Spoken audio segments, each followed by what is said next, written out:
Medusa, the most famous of the monster figures known as Gorgons, was usually depicted as a winged female creature with a head of hair consisting of snakes. Medusa was the sister of the Gorgons Echidna and Stheno, and the daughter of the sea kings Phorcys and Ceto. Her name likely derives from the ancient Greek word for guardian. Although Medusa was not a monster at birth, she had the unfortunate fate of being transformed into the most repulsive of all her siblings. In this video, we'll witness how Medusa, once innocent, became the villain known for her terrifying powers. We will also delve into Medusa's life, her relationships with various kings and queens, and her death. Medusa is a well-known character in ancient Greek art, and her face, whether violent and monstrous or feminine and composed, can be found in almost every medium and in various contexts.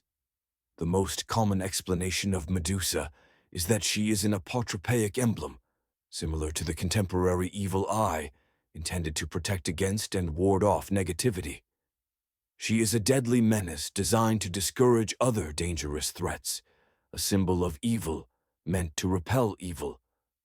Medusa is most remembered for her death, which was brought about by the hero Perseus, who beheaded her with the assistance of the kings Hermes and Athena.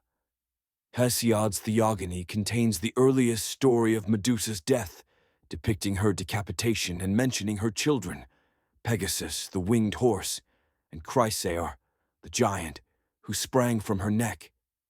Mentions of the Gorgon's head appear in Homer's Iliad and Odyssey, originally part of the Greek oral tradition before being written down sometime in the 8th century BCE, showing the long history of the Medusa narrative.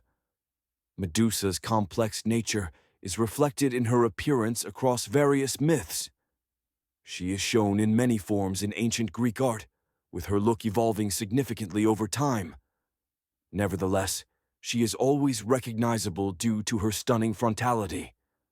A figure facing directly outward is uncommon in Greek art, yet Medusa, regardless of style or medium, stares ahead and unflinchingly faces the viewer in nearly all portrayals. The name Gorgon refers to Medusa's head and visage, which was frequently used as a decorative motif. It is a common symbol of her unique power, appearing in architecture, face painting, and metallurgy. The Gorgon's image was commonly found in archaic-era temple ornamentation. So, why did Medusa's hair turn into horrifying snakes? Medusa was once a beautiful woman, renowned for her enchanting features.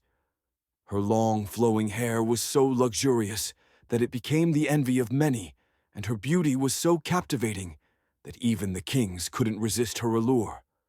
Medusa served as a priestess for Athena, the queen of wisdom and knowledge. As part of her vow of chastity, Medusa promised to remain a virgin, joining the ranks of Athena's 3 virgin deities. Her beauty did not go unnoticed by mortals or kings, but Medusa remained dedicated to her duties and ignored the attention. However, Poseidon, the mighty king of the seas, saw her and was immediately struck by her beauty. Athena and Poseidon's relationship had always been strained, with Poseidon known for his volatile nature and immense power, which included controlling the seas and causing natural disasters. Poseidon's attraction to Medusa was intense, and the two entered into a secret love affair.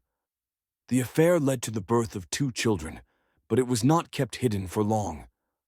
One day, Poseidon assaulted Medusa on the floor of Athena's temple, desecrating it. When Athena arrived and saw the sacred space defiled, she became enraged. However, instead of blaming Poseidon, she blamed Medusa for the act. Her sisters defended her, sharing in her suffering, but Athena's wrath was unforgiving.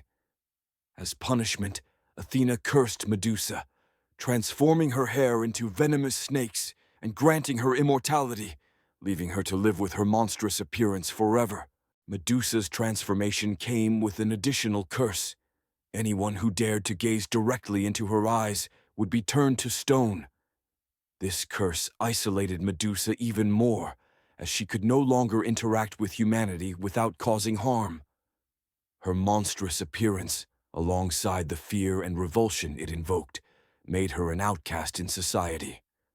Some versions of the myth suggest that she was exiled to a desolate, lonely island, where she lived in solitude, rejected by everyone who knew of her misfortune. As a Gorgon, Medusa possessed magical abilities, the most notable being the power to turn anyone who looked directly into her eyes into stone. She lived in a cave on the island of Sarpedon, where anyone who entered would meet the same grim fate upon encountering her gaze. The image of Medusa in Greek mythology is often one of dread, fear, and malevolence, yet over time, her depiction has evolved. In classical art, Medusa was often shown not as a monster, but as a tragic beauty, cursed with snakes for hair. Medusa's portrayal continues to evolve, and modern feminist thinkers often interpret her as a symbol of feminine power, passion, and vengeance. This reinterpretation contrasts sharply with the traditional myths, where Medusa is primarily viewed as a monster. In particular, some feminist philosophers argue that Medusa embodies the rage of a woman scorned, having been punished unfairly for something beyond her control. Despite her transformation into a Gorgon, Medusa's story did not end there. Athena, though a queen of wisdom, was cold and vengeful, particularly towards Medusa. She was not content with the punishment she had already inflicted. When Perseus was tasked with obtaining Medusa's head to present to King Polydectes of Seriphos, Athena didn't hesitate to assist him. Her motivations were driven by a mix of jealousy and anger, emphasizing her brutal side even as a queen of knowledge. Perseus, though a hero in Greek mythology, was not initially considered one of the strongest or most skilled. Lacking the raw strength of Heracles or the archery expertise of Apollo, Perseus was young, inexperienced, and naive. Nevertheless, with the guidance of Athena and the help of Hermes, he was sent on the dangerous mission to behead Medusa. Medusa's myth reflects a complex dynamic between victimhood, power, and vengeance. It raises important questions about justice and the treatment of women in mythology, and how modern interpretations offer a fresh perspective on these ancient tales. Perseus compensated for his lack of physical strength by using intelligence, loyalty, and creativity. Athena, who harbored jealousy towards Medusa, played a significant role in helping Perseus defeat the Gorgon. Her assistance came in the form of several magical gifts: winged sandals to allow him to fly, a kibisis, a bag to hold Medusa's head, Hades's invisibility hat, and Hermes's adamantine sickle, a crucial weapon to decapitate Medusa. When Perseus arrived at the lair of the Gorgons, he found them asleep. To avoid turning to stone by looking directly at Medusa, he used Athena's polished shield, which acted like a mirror, allowing him to view Medusa's reflection without facing her. This clever tactic enabled Perseus to cut off Medusa's head. From her severed neck, the winged horse Pegasus and the giant Chrysaor emerged, symbols of the extraordinary power Medusa possessed even after death.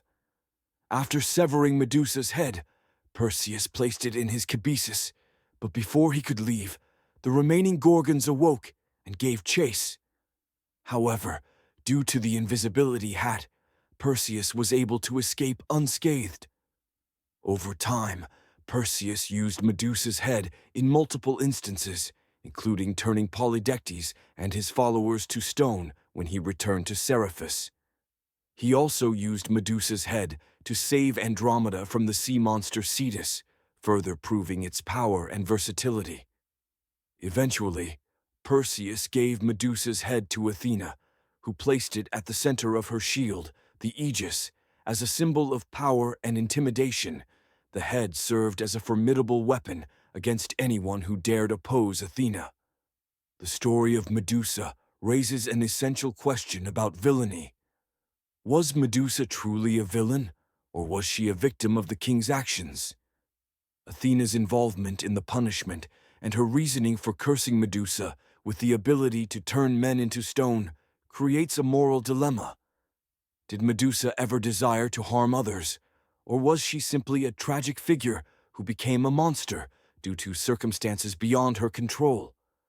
Was her punishment just, or was it a cruel response to the jealousy and anger of the kings?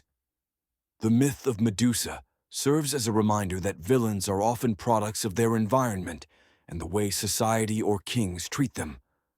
Medusa's tragic transformation from a beautiful woman to a feared monster is a reflection of the harsh realities of Greek mythology, where kings and queens often acted out of jealousy, pride, and anger. It also challenges the notion of what makes a villain, urging viewers to consider whether Medusa's actions were truly malevolent or the result of a cruel curse imposed by those with more power. In the context of the Medusa story, we must ask ourselves, was she truly evil, or did she simply become a product of what the kings did to her? Thank you for watching. If you enjoyed this story and want to hear more ancient legends and folklore, make sure to hit the like button and subscribe to StorySeeker. Don't forget to click the notification bell so you never miss a new story. See you in the next adventure.